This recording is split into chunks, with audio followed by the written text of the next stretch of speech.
we're going to talk about disabled adult child benefits as they relate to the Social Security benefit, the money benefit as a disabled adult child, or we call it DAC.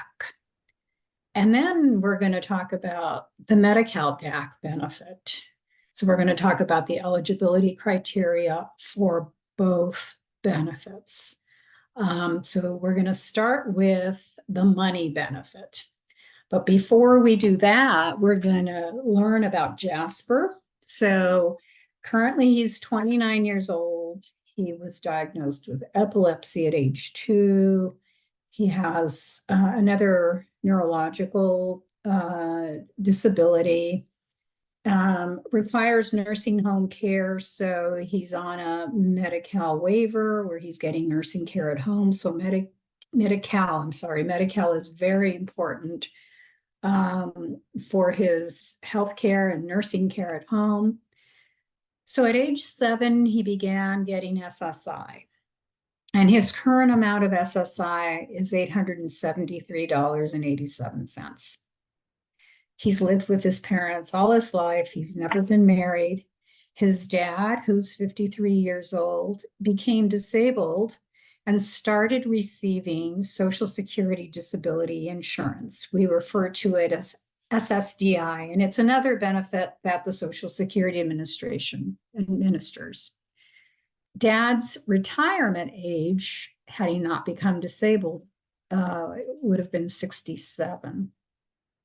So Dad begins to receive Social Security disability insurance. Jasper gets a letter from the SSI program saying that he's losing his SSI because now he's getting DAC benefits in the amount of $1,500 a month.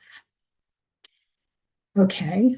Okay, that doesn't sound so bad. I mean, if I were Jasper and I'm getting $873.87 in SSI, and suddenly they're telling me I'm going to get almost double, well, that seems like a good deal to me. But then Jasper gets a letter from the county, his county welfare office, saying that they're going to have to reevaluate his eligibility for Medi-Cal because he lost his SSI. So in California, we have a number of Medi-Cal programs. There is a Medi-Cal program that is categorically linked to SSI. So if you're getting SSI, you get a Medi-Cal that comes with the SSI. But that's one of many Medi-Cal programs in the state of California. So when you lose your SSI, the county has to reevaluate your situation to see if you qualify for any other Medi-Cal program. So the only thing that Jasper has in the world that's his is $1,000 in the bank. So 2 weeks ago, he gets a letter from the county saying that he will continue with his Medi-Cal, but he's going to have a share of cost of $880. So they put him on a program where anything above $620 is your share of cost. So the difference between $1,500 and $620 is his share of cost. And what does it mean? That in order for Jasper to have Medi-Cal every month, he has to spend every month $880 in healthcare, vision care, dental care, maybe pay his IHSS provider. That's his share of cost. If he doesn't do that every month, he doesn't have Medi-Cal every month.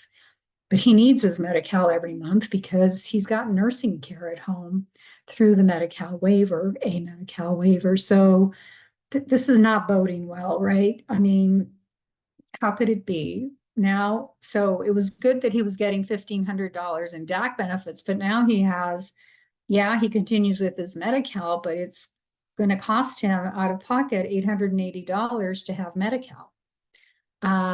And again, if he doesn't meet his share of costs, pay out $880 in health, vision, dental care, or IHSS provider, then Medi-Cal doesn't kick in for that month. So that would leave him about $620 to live on. Of course, he and his parents can't believe what's going on. They're very upset. And so he and his mom call us and we want to know what happened here. Why have things changed? And at the end, Jasper said, I can't live on $620 a month. Well, who could, right? So, well, we're going to have to dig deep and see what happened here. And I can come back to the hypotheticals, so because we have to answer some questions here. So let's talk about the disabled adult child benefit from Social Security. This is money that you get from the Social Security Administration. This benefit, it also has another name. It's known as Childhood Disability Benefit. So don't be confused if sometimes you see the word Childhood Disability Benefit or you see Disabled Adult Child Benefit. It's one and the same. And this kind of benefit is known as a secondary benefit because it's based on the earnings history of the parent.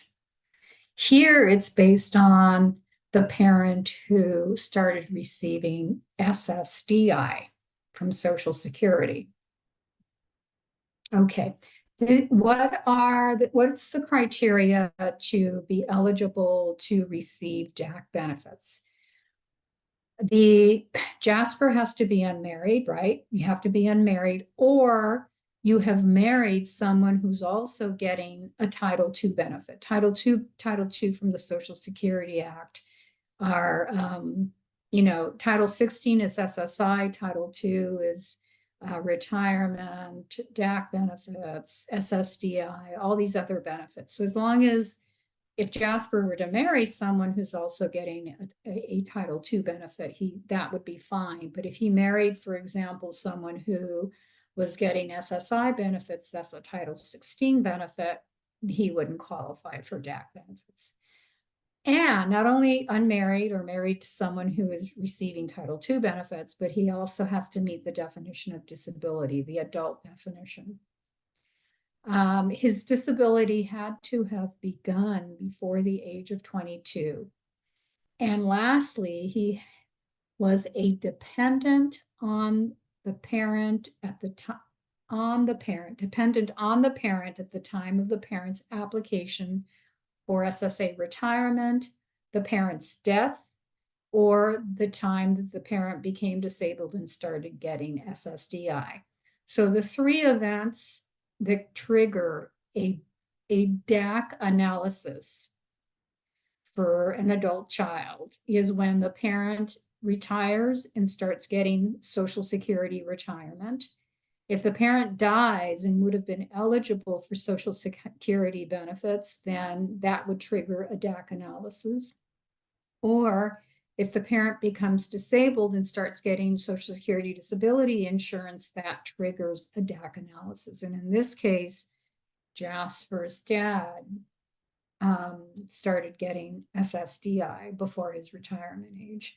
And the last criterion is that the person be 18 or older. So this is the criteria to be able to get DAC benefits.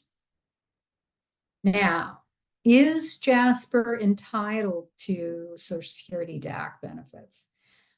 Well, the father became disabled before his retirement age. So in the hypothetical, the father became disabled at age 53. His retirement age would have been 67. So that's a plus here. And Jasper let's go back to this. Was he disabled? He meets the definition of disability. He's been disabled since the age of 7. So his disability began before the age of 22. He continues to be disabled and he's unmarried. So no issue with whether, if the spouse is a Title II recipient or not. And the last question remaining is, was he dependent on the parent at the time that the parent started getting SSDI? Well, for that, we're going to visit a link in a moment. But what is a dependent? A dependent could be the natural child, adopted child, stepchild, grandchild, or step grandchild, an equitably adopted child. I've included links for you to look at if you're interested in what a dependent is. But we're going to go to the first link. And I'm going to stop sharing and we're going to go there. And this is the link to it's called the Social Security Handbook. And there's a lot of great information on these Social Security programs in the handbook. And the handbook, it starts here. Does the child have to be a dependent on the worker to qualify for benefits? Yes, the factors that determine whether a child is dependent upon the worker vary, depending on whether the worker is a natural parent, legally adopted parent, step parent, or the grandparent. The various dependency tests are set out in section 334 through 337. You see these arrows up on the right-hand corner, arrows that go to the right, to the left, and go up. They're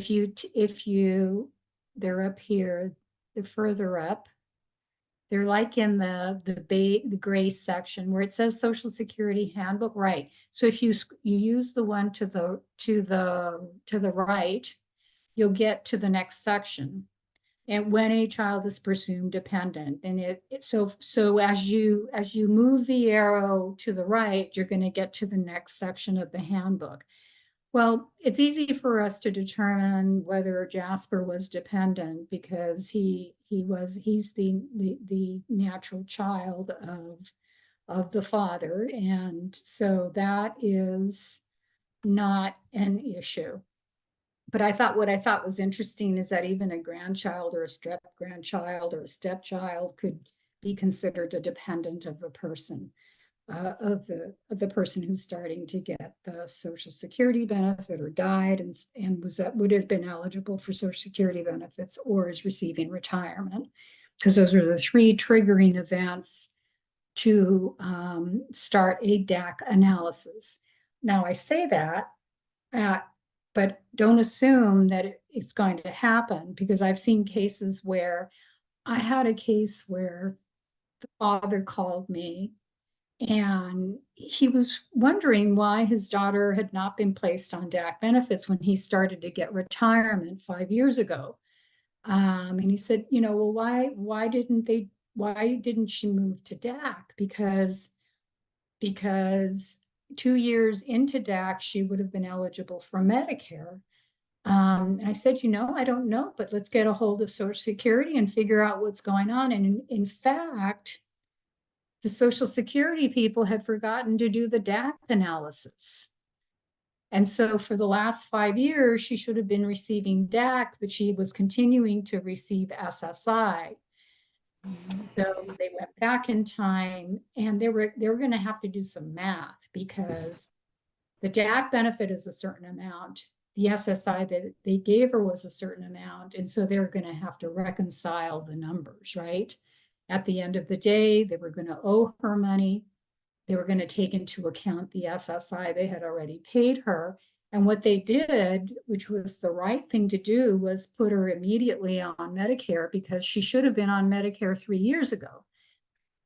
Because 5 years ago, she should have been placed in the DAC program. So with this, I just want to say that if you don't get, if there's a triggering event, one of these three events that happen in your child, and you're not getting, your adult child is not getting a letter from Social Security saying, hey, you're in the DAC or you're not in DAC, you should reach out to Social Security and say, hey, this triggering event happened. Why am I not hearing from you about the DAC program? So how much can Jasper get? So there is a parent insurance amount, which is the benefit amount that the parent is getting. Father is getting $3,000 in SSDI. So Jasper is entitled to half of that. So he's entitled to get DAC benefits in the amount of $1,500. that $1,500 is not subtracted from what the parent gets. So it's not like the father's going to now get 1,500 and Jasper gets 1,500. No, dad is going to get the entire amount. Jasper gets half of that, equivalent to half of that. If the parent dies, then he's entitled to 75% of that benefit, but there's always a family maximum. So if there's more than one person who's entitled to benefits from the earnings record of the person who died, there's a formula that's used, and there's a maximum amount that could be given out. And if both parents are disabled, die, or retire and start getting Social Security benefits, then the adult child will get DAC based on the higher amount of the two. So if dad was getting $3,000 and mom was getting $2,000 in DAC, then Jasper would get his DAC based on the higher account of the two, which would be dad's. And there's more information here. I'm providing links throughout. So a tip here is to try to wait until full retirement age to give the child the largest amount of benefit. Sure, that's good if you can. In Jasper's case, dad became disabled. He had no choice and had to apply for SSDI. So Social Security was right about the amount that he was going to be getting. So half of what the father gets, 1,500. Father's getting 3,000. When can you lose your DAC benefits? So if Jasper were to marry someone who's not getting a Title II benefit, he's going to lose his DAC benefit. There's a few exceptions where, let's say Jasper divorces. He was getting DAC based on his father's benefit. Then then he gets married and he loses his DAC, and then he gets divorced or becomes widowed. And then the other parent retires, dies, or starts getting SSDI, then it's like starting all over. He can start all over on DAC with the second parent. Of course, you can lose your DAC benefits if you are no longer disabled. And Social Security does continuing disability reviews every so often, every so many years. You're going to get a letter from Social Security saying, hey, we're going to look and see if you continue to be disabled. And hopefully, it's okay, and you do, or sometimes you'll get a letter saying, we find that you're no longer eligible, you're not disabled, and you're saying, I don't understand, nothing changed. They may be wrong, they may be right, who knows? Another way that you can lose your DAC is if you're working substantial gainful activity. Substantial gainful activity is a dollar amount, a gross dollar amount. So for this year, if someone is working, someone who's not getting Social Security based on blindness, if someone is working and earning $1,550 gross a month, they are working substantial gainful activity. That's part of the definition of disability. The adult definition of disability is that the person, because of his or her disabilities, cannot engage in substantial gainful activity. So if the DAC recipient starts working substantial gainful activities, that person is going to lose the benefits, perhaps. But so before you qualify for DAC, the issue is that you need to show that you've been continuously disabled prior to the age of 22. So that's going to be the analysis there. Do you continue to be disabled before the age of 22? And for disability, the definition of disability changes at the age of 18. Before 18, the definition of disability is based on severe and marked functional limitations. At 18, the definition of disability turns on work? Are you not able to engage in substantial gainful activity? Is your disability going to last at least 12 continuous months or result in your death? So, to qualify for DAC in the beginning, of course, you have to show that you've been continuously disabled prior to the age of 22. So if you're working SGA prior to becoming qualified for DAC, that could be an issue.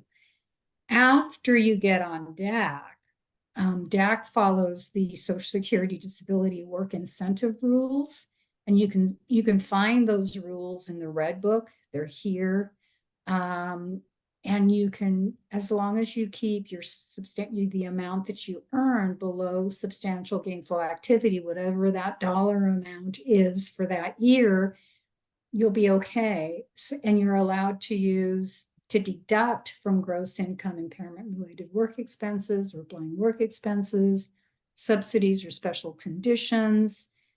If you went to work and it wasn't successful, they allow you to use that work experience as an unsuccessful work attempt that won't ding you in any way. So all of this is in the Red Book, and there's more information on DAC and work in the palms that you see down here. So working can be tricky, especially depending on, before you have to show to qualify for DAC, you have to show that you've been continuously disabled prior to the age of 22. That means you shouldn't be working substantial gainful activity. After receiving DAC, you can work, but make sure you know the work rules.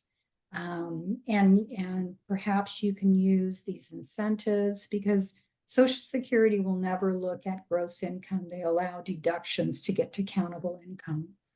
And talking about work, if any of you want to go back, who are receiving Social Security benefits, want to go back to work or are working and you haven't had any counseling, I strongly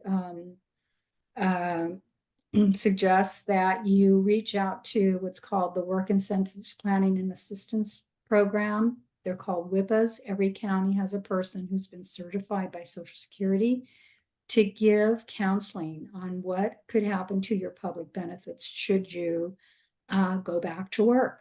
And so that down the line, you're not surprised. And if you know the work rules, and you know how to work around them, so to speak. So Disability Rights California has the WIPA contract for 3 counties, San Diego, Riverside, and Imperial. So you can contact us, and excuse me, other counties you would use the second link.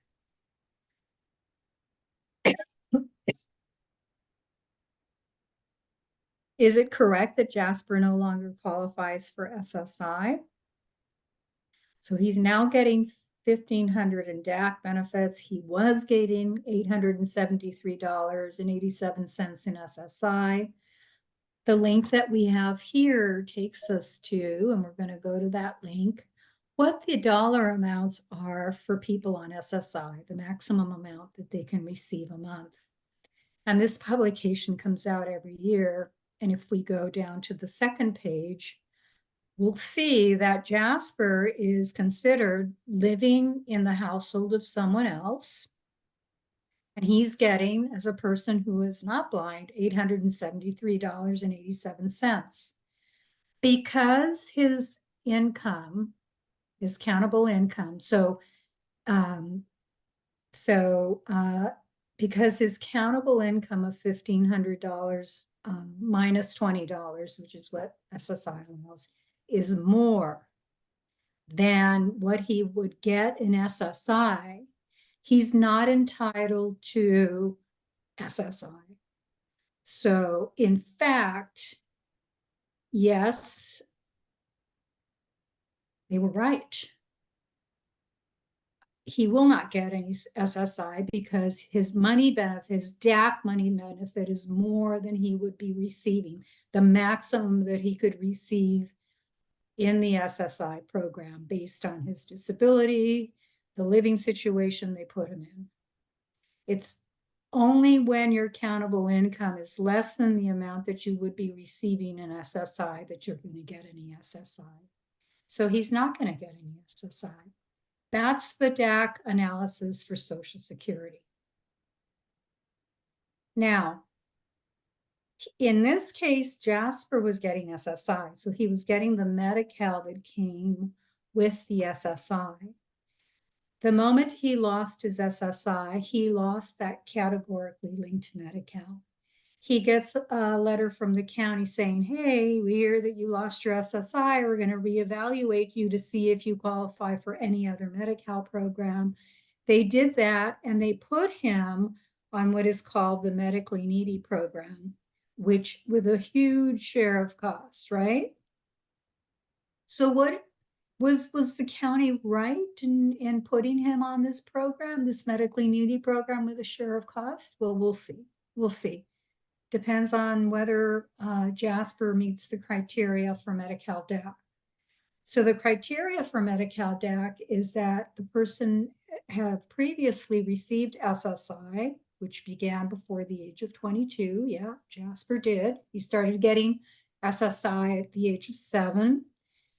The person is now 18 or older. Yeah, he's 29. The person is getting Social Security DAC. Yeah, he started getting Social Security DAC. That's what triggered this whole Medi-Cal thing. And he lost his for July 1st, 1987, because he started getting Social Security DAC. That's what happened to him. He didn't get an increase in his Social Security DAC or cost of living increase in Social Security DAC. So what happened to him is he started to get DAC benefits, and that's why he lost his SSI. Now, this is really important. The DAC Medi-Cal program uses SSI income and resource limits, but there is something that I need to discuss right now. Medi-Cal no longer has a resource limit requirement.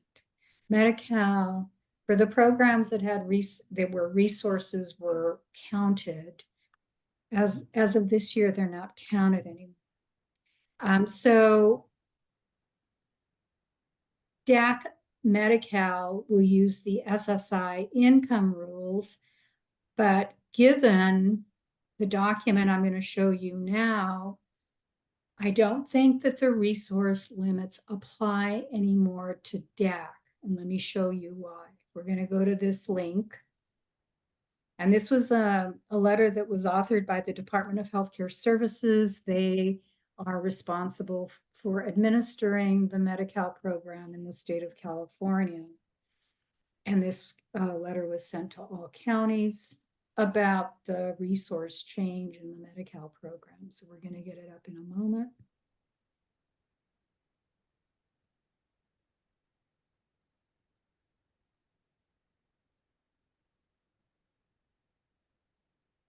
It'll take a moment.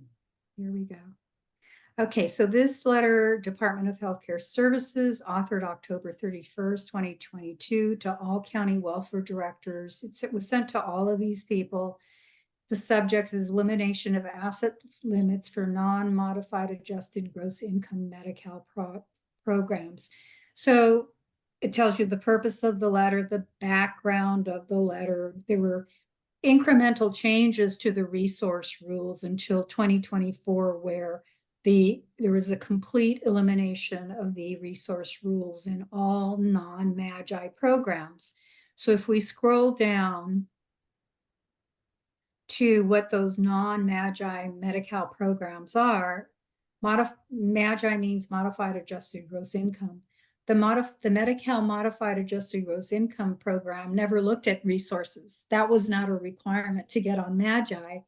But the non-MAGI Medi-Cal programs were still looking at resources and considering resources. So if we scroll down to the next page, there's a list of all the Medi-Cal programs where the resource requirements, next page, I think there's a chart. Yeah, there we go. So all of these Medi-Cal programs, and these are all of the aid codes for all of these Medi-Cal programs, no longer have a resource limit. So these were programs before I had resource limits. Doesn't matter what the resources are anymore. And if we scroll down to the second page of this chart, it says it includes disabled adult child. So as far as I can tell, the resource requirement no longer applies to DAC. The income limits do, the SSI income limits do. So this is a very important document.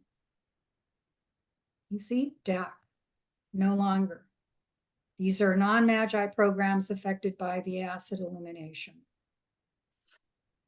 Okay, so thank you. We're going to go back to this. Okay, so the DAC program uses SSI income rules. Also, it doesn't, when you look for the SSI income rules, the SSI is not going to consider the money you get from DAC when determining your eligibility for DAC.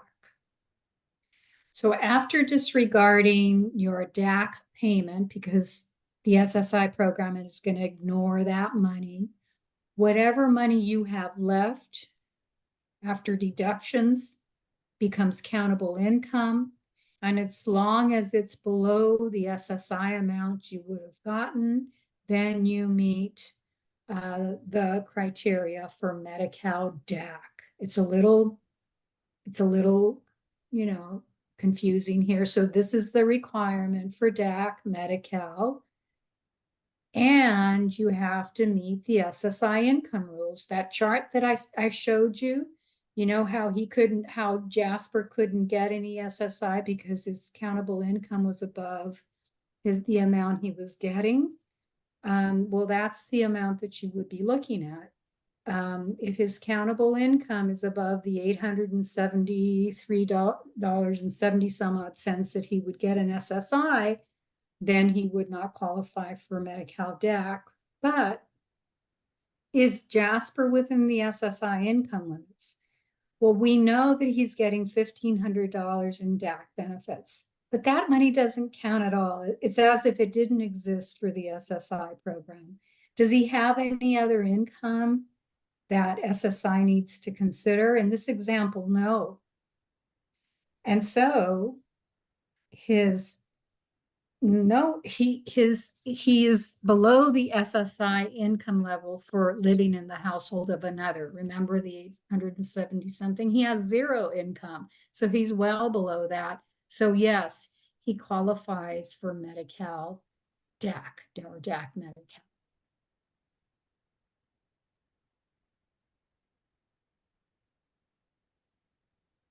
Why? He received SSI prior to the age of 22. He's now over 18. He's getting Social Security DAC.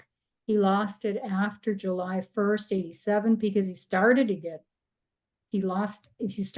Social Security DAC. His income of zero, because we're not counting the DAC money, is within the SSI countable limits. Resources are below, but again, I don't think resources matter anymore. But even if they did, he has $1,000 to his name.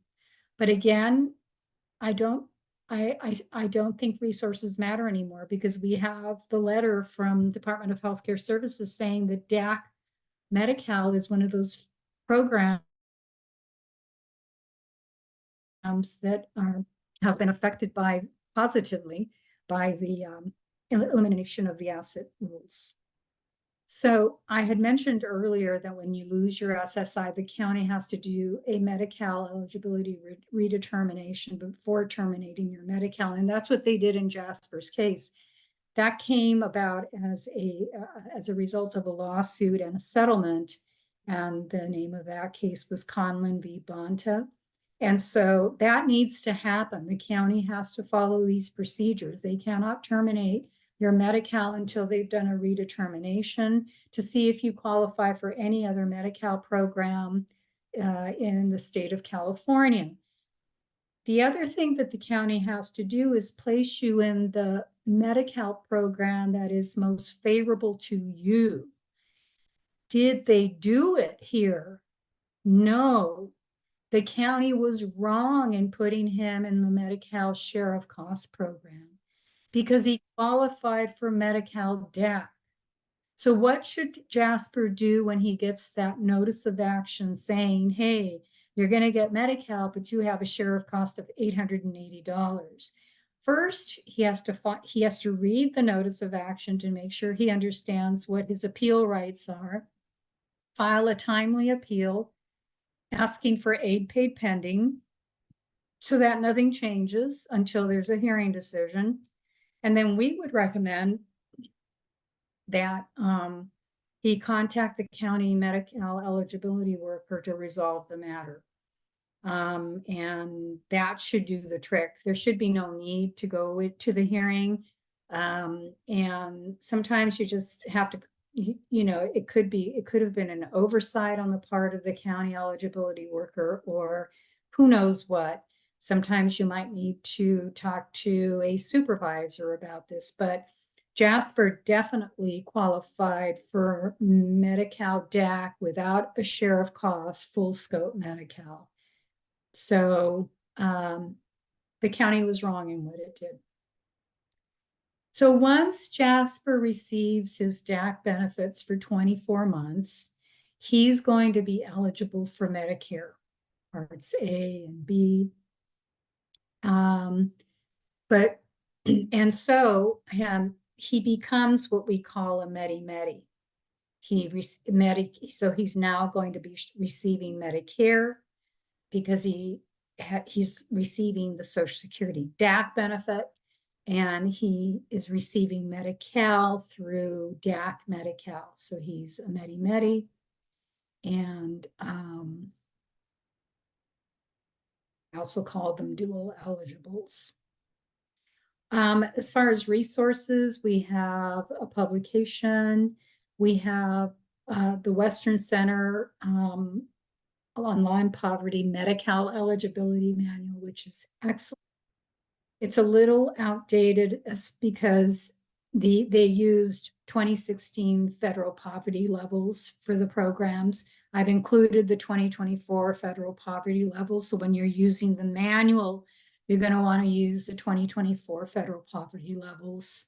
And some of the information is no longer relevant, like elimination of the asset requirements, elimination of immigration status requirements. Now for Medi-Cal, they don't care about your immigration status. Doesn't matter. You still have to meet the other criteria for eligibility for the Medi-Cal program. Every Medi-Cal program has its own eligibility criteria, but immigration status no longer matters. So we've come to the end of the presentation. It's probably one of the shortest ones I ever do, but this is it. I mean, this is the DAC Medi-Cal program and the DAC Social Security program. And that's the criteria. And sometimes Social Security gets it wrong. Sometimes the county gets it wrong. So that's why it's really important to understand the program, so that if it doesn't happen the right way, you know that you can go to these agencies and say, hey, this is not the way it should be. You should have put him on DAC Medi-Cal, or he should be on DAC, but don't ignore any notices that you get. If you get an unfavorable notice, go ahead and appeal. You can always withdraw your appeal later. It's very, very, very hard to appeal late. You're going to have a really good cause to appeal beyond the time that you had to appeal. So I'm going to go ahead and open this for questions.